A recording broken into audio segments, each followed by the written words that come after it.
Boss, ito na boss ha. Pakita ko sa'yo. Pagmastang mabuti ang videong ito. Talaga namang this man is on fire. Ang mukha niya halos kainin na ng apoy. Ang videong ito, nagdingas ng interes ng netizens at umani na ng 3.2 million views. Pakita ko sa'yo. Pero paano nga ba humantong sa pagliliyabang lalaki? At kamusta na kaya siya?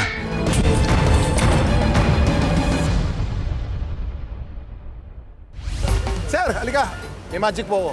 Ano po yun, sir? Hop! Hop! Hop! Uy! Ano po tawag dito, sir? Lighter, sir. Lighter. Ano po ang lumalabas sa lighter?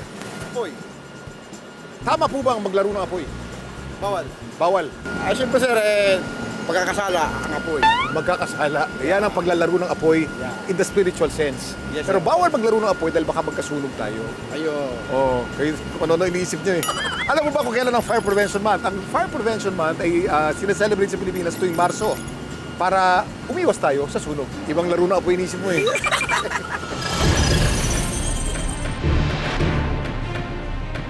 Boss, ito na boss ha. Ang lalaki sa video, nakilala namin sa Antique. Halos makain man daw ng apoy ang kanyang ulo, may mukha pa rin naman daw siyang maiharap. Si Wilmore, 22 taong gulang. Pero aminado siya na sobra siyang kinabahan noong mga oras na yun. Kinakabahan ako kasi delikado, pero kinaya ko naman sir kahit kumakaba yung dibdib ko. Challenge ulit sa akin. Sa video, makikita si Wilmer alias Nonoy na tila kinakausap ang kamera at may hawak na 2 lighter. Habang ang isang lighter nilagay niya sa bibig at saka tinapatan ng isang bukas na lighter. Noon na biglang sumabog ang lighter at naglabas ng malaking apoy na agad na lumamon sa mukha ni Wilmer. May naramdaman akong sakit sa aking muka kasi mainit Yung ilong ko po nasunog. Pinilit ko yung ganuin yung muka ko para hindi masunog yung mga kilay ko sir at saka buhok. Ay, nako. Nakatawa ka pero masakit, hindi ba? Ang explosive material tulad ng lighter pwedeng sumabog dahil sa excessive heat o overheating. Ito ang nangyari dito kay Wilmer. Dahil binuksan niya ang isa pang lighter at tinapat ang isa pang lighter, ang apoy nito, mabilis itong uminit. Kapag tumaas ang pressure sa loob ng lighter, maapektuhan ang casing nito kaya naman magdudulot ng pagsabog. Dami mong alam, Kuya Kim. Duro ka gid naman an, Kuya Kim.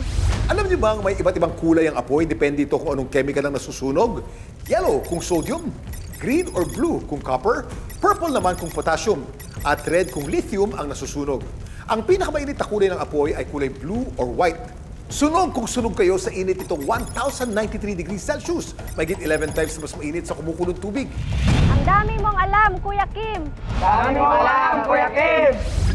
May nag-challenge ulit sa akin. Ang ginawa ni Wilmer, challenge daw sa kanya ng mga kaibigan. Pakita ko sa'yo.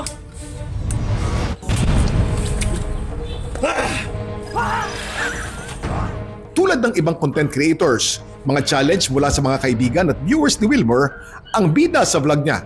Tulad na lang ng ginawa niyang pagsisindi sa kanyang muka.